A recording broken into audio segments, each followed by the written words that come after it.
Europe 1, Emmanuel Faux. Bonsoir Georges Fenech. Bonsoir. Député UMP du Rhône et secrétaire national de l'UMP chargé des questions de justice.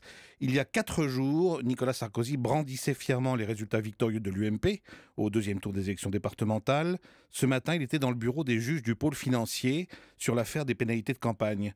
Comment vous vivez ce contraste, ce yin et ce yang qui fait que la fête est forcément un peu gâchée? Écoutez, la fête, c'est effectivement... Enfin, la fête. La grande satisfaction, ça a été le résultat de ces élections départementales qui, je veux dire franchement, ont dépassé nos espérances. Il y a eu vraiment un rejet de la majorité actuelle et une confiance nouvelle dans l'alliance UMP-UDI. Donc pour nous, c'est une grande satisfaction. Après, vous dites, il y a en quelque sorte un petit peu une collision de dates. Effectivement, moi j'aurais préféré que tout cela arrive un peu plus tard, hein. Mais finalement, les choses se sont plutôt bien passées. J'ai pour habitude, moi, d'avoir confiance aux juges et en la justice. Vous voulez dire dans le bureau des juges ce matin? Oui, pour une fois... Du fait que Nicolas Sarkozy ne soit pas mis en examen, mais seulement placé dans le statut de témoin assisté? Il n'y a pas eu de démonstration de force, de volonté non dite ou dissimulée ou inconsciente d'humilier l'ancien chef de l'État par des gardes à vue, des mises en examen intempestives, suivies ensuite de non-lieux. Vous voyez ce que je veux dire? Vous vous souvenez de quelques affaires comme l'affaire Bettencourt. Bon, là, on a affaire à des grands magistrats, je pense à M. Renaud von Ruymbeck, qui, normalement, il est dans son rôle, il reçoit un réquisitoire du parquet. Bon, il l'entend, il estime qu'il n'y a pas de charge pour mettre en examen ce qui correspond à la réalité de ce dossier. Et si vous voulez, on peut en parler. Donc, il fait bénéficier du statut de témoin assisté qui permet d'accéder au dossier, parce que quand même, quand on est visé quelque part, il vaut mieux avoir accès au dossier, mais en même temps qui évite l'opprobre, la suspicion, je dirais pas l'opprobre. Donc au fond, il n'y a pas d'acharnement des juges contre Nicolas Nicolas Sarkozy. Je crois que Nicolas Sarkozy a eu à cœur de s'expliquer sur le versement de ces sommes au titre du dépassement des comptes de campagne. Il l'a fait, il a d'ailleurs remboursé spontanément, alors que rien n'y obligeait, l'UMP. Ce Charcoton a rapporté quelques 800 000 € à l'UMP, donc il n'y avait même pas de plainte, si vous voulez. Il y avait pas de... Ce que je peux regretter quand même dans cette affaire, pour être franc, c'est qu'il y a eu ce signalement qui est venu de chez nous, de l'UMP, nos commissaires aux comptes qui ont cru devoir saisir le parquet d'éventuelles irrégularités qui, franchement, à ma connaissance, j'ai bien regardé le dispositif de la commission des comptes de campagne, ne constitue pas un délit d'abus de confiance. Et je suis très confiant pour le non-lieu général qui sera prononcé aussi pour Jean-François Copé et Catherine Vautrin qui n'ont commis aucune infraction. Mais est-ce que vous ne craignez pas, Georges Fenech, que ce climat des affaires, lancinant comme ça, qui rattrape sans arrêt l'ancien chef de l'État et certains de ses proches, je pense notamment à Claude Guéant aussi, ne vienne polluer la phase qui vient devant nous, des primaires au sein de l'UMP et puis des batailles électorales elles-mêmes en 2017? Mais qu'est-ce qu'a à voir Nicolas Sarkozy avec ce qu'on reproche en l'état actuel, avec toutes les précautions qui s'imposent à d'autres personnes comme M. Guéant, qui lui-même doit bénéficier de la présomption d'innocence? Je pense qu'il faut garder la tête froide.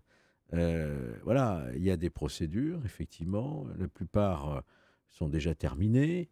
Il y en a d'autres en cours qui, nous verrons bien, se termineront aussi. On ne peut pas non plus interférer constamment sur le calendrier politique. Je pense que l'ancien chef de l'État, qui a eu des responsabilités, bon, il se trouve qu'aujourd'hui, on lui demande des explications. Il les donne bien volontiers, mais encore faut-il que la justice fonctionne sans être instrumentalisée et en toute indépendance. C'est le cas maintenant, c'est le cas. Alors, toute autre chose, vous êtes ancien magistrat, on parle beaucoup, vous le savez en ce moment, des actes de pédophilie à l'école de la part de professeurs qui avaient déjà un casier judiciaire et qui n'ont pas été signalés à l'administration de l'Éducation nationale. S'il y a quelqu'un à blâmer, Georges Fenech, c'est qui? Est-ce que c'est la ministre de l'Éducation, dont les services n'ont pas détecté les individus susceptibles de commettre des viols ou des agressions sur des mineurs? Est-ce que c'est le ministère de la Justice qui aurait dû sonner l'alarme et faire radier ceux qui sont en cause? Est-ce que ce sont les parents qui finalement peut-être n'osent pas suffisamment parler et dire les choses à l'extérieur? Je crois que, à l'évidence, il y avait une faille dans notre système. Lorsqu'un individu est condamné pour des faits de pédophilie, il n'a plus sa place dans une école.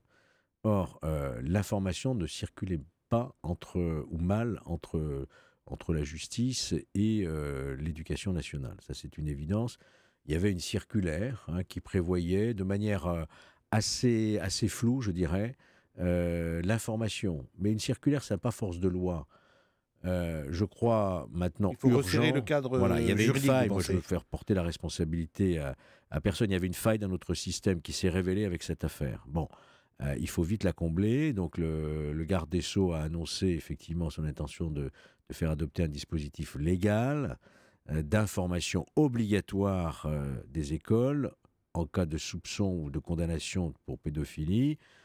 Nous-mêmes, nous avons déjà déposé une proposition de loi. L'UMP a déjà pris l'initiative de le faire.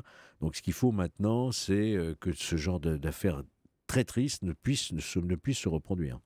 Un dernier mot sur les négociations qui sont en cours à Lausanne à propos du nucléaire iranien.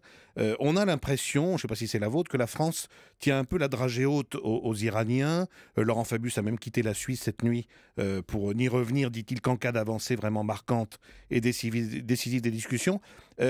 Comment vous voyez cette ligne plutôt dure des Français vis-à-vis de l'Iran et qui apparaît même peut-être plus dure que celle des Américains?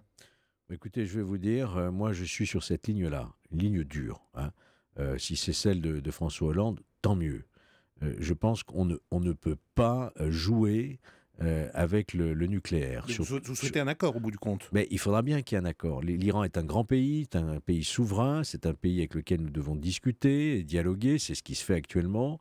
Mais en aucun cas on peut mettre en cause la sécurité de toute cette région. Et la position très ferme de Netanyahou, notamment exprimée aux États-Unis récemment, est, à mon sens, tout à fait justifiée. Je vous remercie, Georges Fenech, d'être venu dans Europe Nuit. Merci.